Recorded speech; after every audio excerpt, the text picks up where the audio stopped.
Earth had disappeared. Not slowly, not quietly. It vanished. One moment the planet orbited the sun, full of life, cities buzzing, oceans moving, forests swaying in the wind. The next it was gone. Satellites continued their paths through space, recording nothing but empty darkness where Earth had been. No explosion, no warning, no trace. Across the galaxy, humans living on colonies and space stations stared at the monitors in disbelief.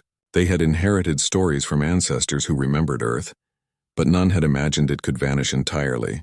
No one knew why or where it went. Scholars argued, scientists guessed, but all theories fell short.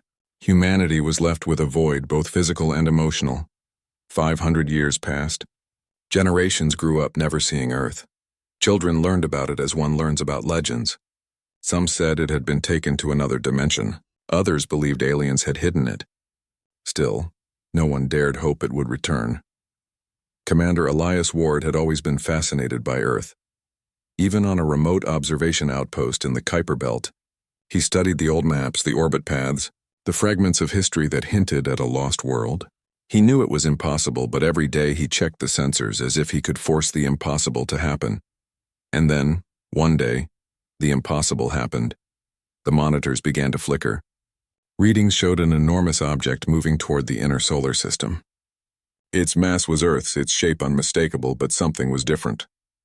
The energy readings were strange, chaotic, dark, almost alive. "Commander," Lieutenant Mara Chen said, pointing at the screen. "Look at this. I've never seen energy readings like this. It's pulsing, like it's breathing." Elias leaned forward, his heart pounding. "Is it Earth?" he whispered. Mara shook her head. "It has to be. The size matches, the trajectory matches. But it shouldn't exist, not after 500 years. Word spread quickly through human colonies. Ships were dispatched, observation stations prepared. Scientists scrambled to understand the anomaly. But the data confused them more than it explained. Instruments behaved strangely near the planet. Magnetic fields twisted, radio waves bent, and even light seemed to dim as it approached. Elias gathered his team in the observation room. "We have to be careful," he said. "Whatever is happening, it's not just a planet returning. There's something different, something alive." On board the ship sent ahead of the main fleet, small probes scanned the planet's surface. Their cameras showed familiar coastlines, forests, and cities, but all were shrouded in shadows. The shadows moved. They twisted through streets, across oceans, climbing mountains as if they had their own life. "Commander," one technician called out, voice shaking. "The shadows, they're forming shapes. Humanoid shapes." Elias swallowed hard. "Are they people?" "Not exactly," Mara replied. "They look like echoes, shadows of something that might have been alive, or something else entirely." The fleet approached cautiously. As Earth came closer, the planet's darkness stretched across space like a living curtain. Satellites were swallowed. Probes disappeared without a trace. The fleet's AI struggled to map the surface. Humans felt it instinctively. The planet was watching. Elias and his team argued over what to do next. Some wanted to attack, others to flee. Elias refused to choose either without more information. "We don't understand it yet," he said firmly. "We need to observe. We need to learn. Rushing in blind could destroy us all." Meanwhile, aboard the largest observation ship, whispers began among the crew. "It's angry," one said. "It's waiting for us," another added. "I think it remembers us." Elias frowned. "Remembers us?" "Yes," Mara said quietly. "Look at the shadows. They're not random. They're forming patterns. Almost like they recognize us or they recognize what we did to this planet." That night, Elias stared at the screen alone. The planet glowed dimly, black shapes moving across the continents. He remembered the old stories of Earth's people, how they had fought wars, built cities, polluted oceans, taken more than they gave. For a moment he felt fear, not of the shadows, but of what humanity had done.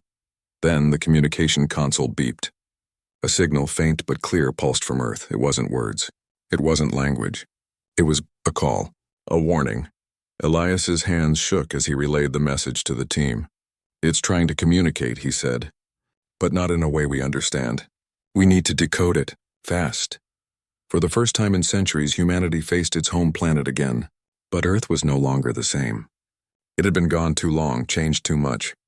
The shadows were everywhere, moving as if alive, waiting for humans to make their next move. The fleet hovered in orbit, weapons ready, hearts pounding. Yet Elias knew that no weapon could fight what they did not understand. "We cannot conquer it," he said.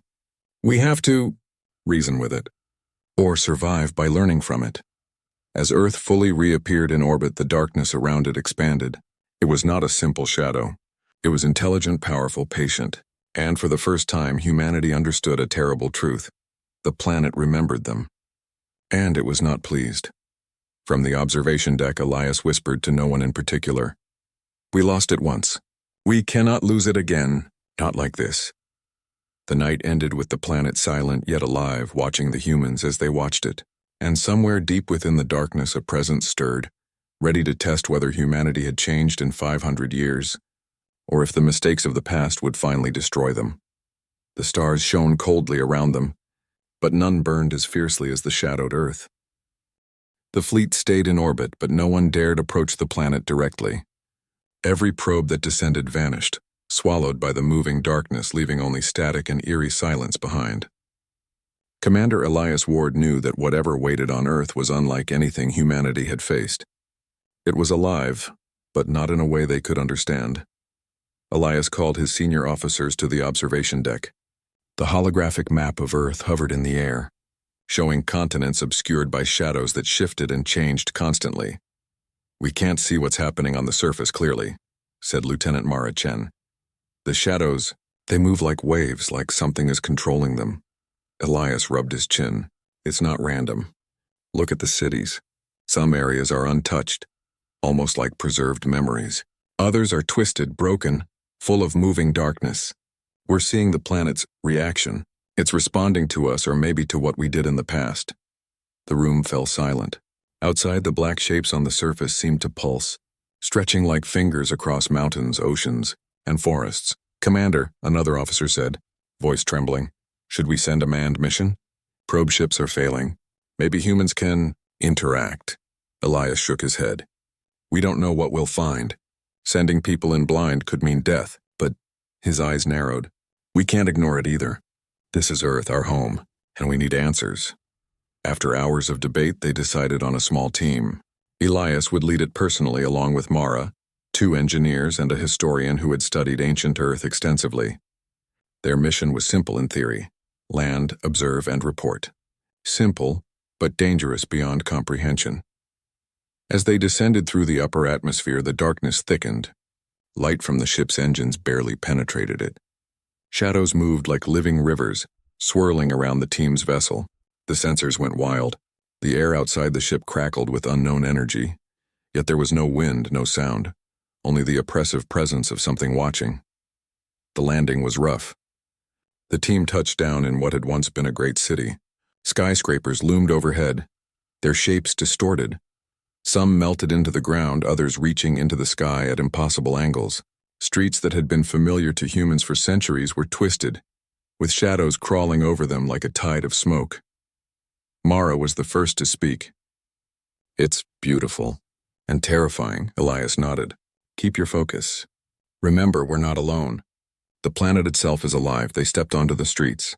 The shadows on the ground moved in response to their steps, like dark reflections with minds of their own. Sometimes they stretched toward the humans, then recoiled, almost shy. Other times they formed shapes, faces, hands, figures that seemed to watch, judge, and remember. The historian, Dr. Anya Patel, gasped. These are echoes of people. Memories.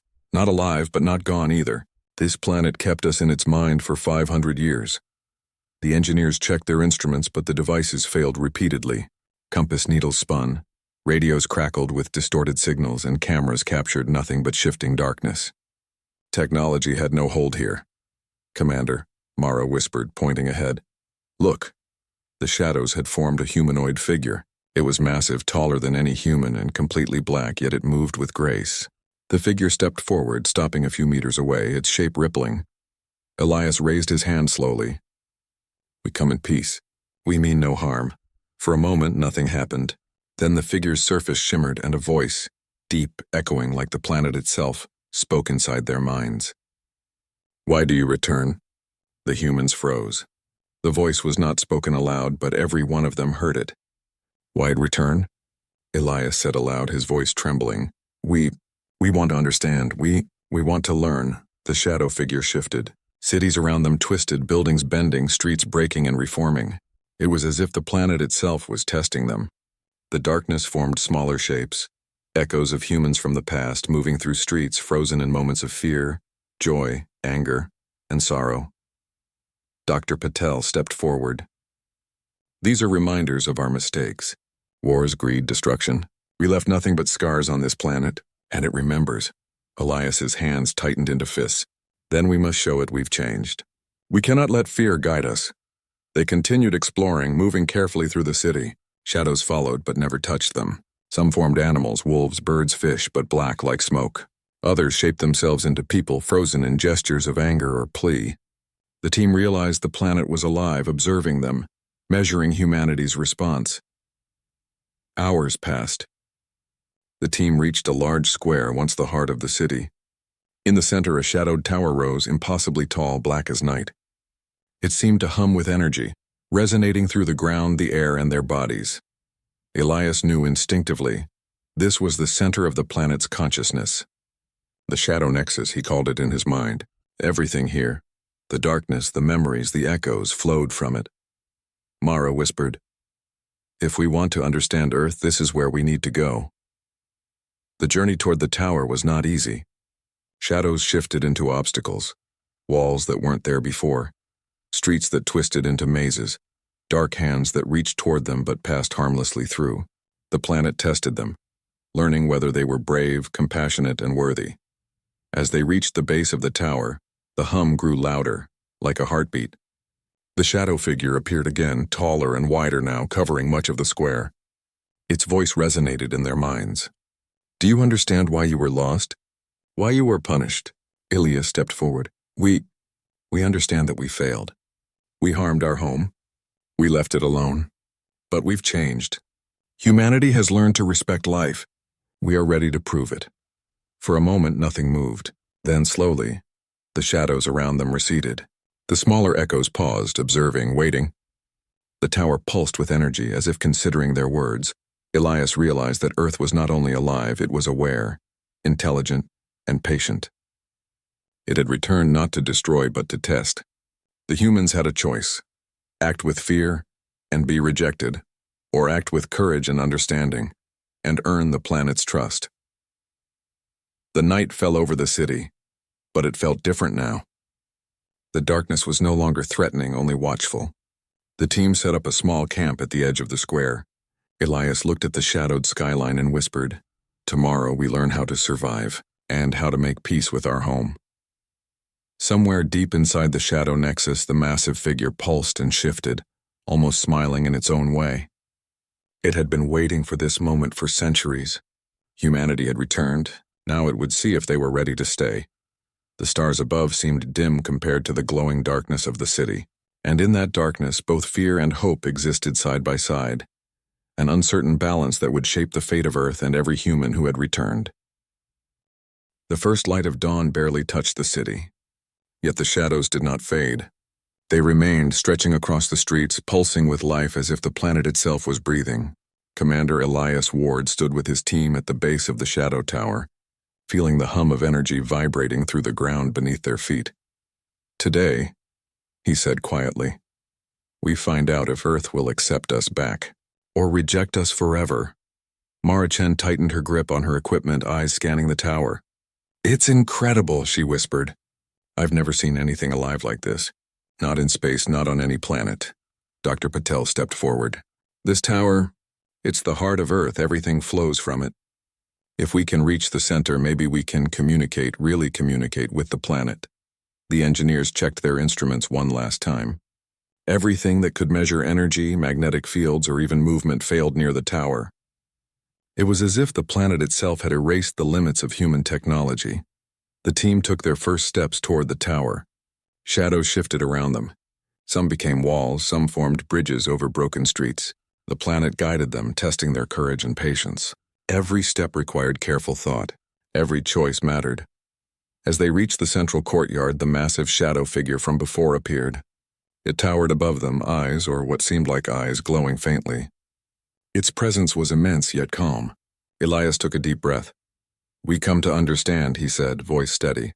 "We know we failed you once. Humanity harmed this planet. We left you alone, and we left ourselves behind. But we are ready to make amends." The shadow pulsed, and the voices of the echoes swirled around them. Figures from humanity's past appeared. Soldiers, workers, children, leaders, all frozen in shadowy moments.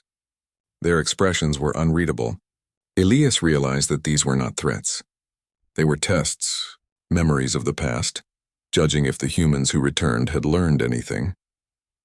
Dr. Patel stepped closer to the shadow figure. "We can't undo the past," she said softly, "but we can choose the future. And we promise, we will protect you, respect you, and honor this planet, always." The massive figure shifted, and the shadows around them paused. The echoes of the past seemed to listen.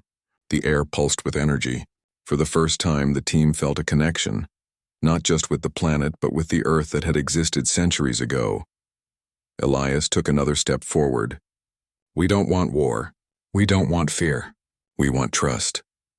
Slowly, the tower's dark surface began to ripple and glow faintly, revealing structures underneath the blackness. Buildings shimmered, trees regained their natural shapes, rivers began to flow normally. The shadow softened. It was as if the planet was responding to their sincerity. Then something unexpected happened. From the tower, a single shadow separated from the rest. It approached Elias, forming a humanoid shape, more defined than any shadow they had seen. Its form was calm, almost peaceful. "You have returned," the voice echoed inside their minds. "And you speak truth. You carry hope, not fear." Elias felt his heart pound. "Yes, we want to learn. We want to live in balance with you. We want Earth to be home again." The shadow figure extended a hand, or what could be called a hand, toward him. Elias hesitated, then stepped forward and touched it lightly. A surge of energy filled him, not harmful, but illuminating. In that instant, he understood. The planet remembered humanity, not as enemies, but as children who had grown reckless. Now it was giving them a chance to prove themselves. Mara and the rest of the team joined, placing their hands on the figure. The echoes of the past slowly dissolved, leaving only the present. The city around them brightened, shadows retreating to the edges. Light returned to the rivers, the forests, the streets. Earth was alive, yes, but alive with hope again. The team stood silently, feeling the connection to the planet. It was aware, intelligent, and patient, and it had accepted their presence not blindly, but because humanity had chosen respect, courage, and compassion over fear and greed. Dr. Patel whispered, "It's beautiful. It's finally awake." Elias nodded. "We've been given a second chance, and we can't waste it." Outside the shadow tower, the humans noticed something else. The sky, once dimmed by shadows, now shone with stars reflected clearly. The atmosphere stabilized. Even space above the planet seemed calmer, less threatening. It was a rebirth, but not just for Earth. It was a rebirth for humanity as well. The commander turned to his team. "We need to document everything. We need to teach every colony, every human, what we've learned. The planet is alive. It's aware. And we must protect it. This is our home, our responsibility, and our future." As the team prepared to return to their ships, the massive shadow figure spoke one final time, its voice gentle yet strong. "You have learned. You have faced yourselves, and you have proven worthy. Carry this knowledge forward. Let it guide humanity for centuries to come." Elias bowed his head. "We will not forget." The shadows receded entirely, leaving the planet bright and alive. Trees swayed, rivers flowed, and cities regained their familiar forms. Earth had returned, not as a silent, empty world, but as a living, conscious entity ready to walk alongside humanity once more.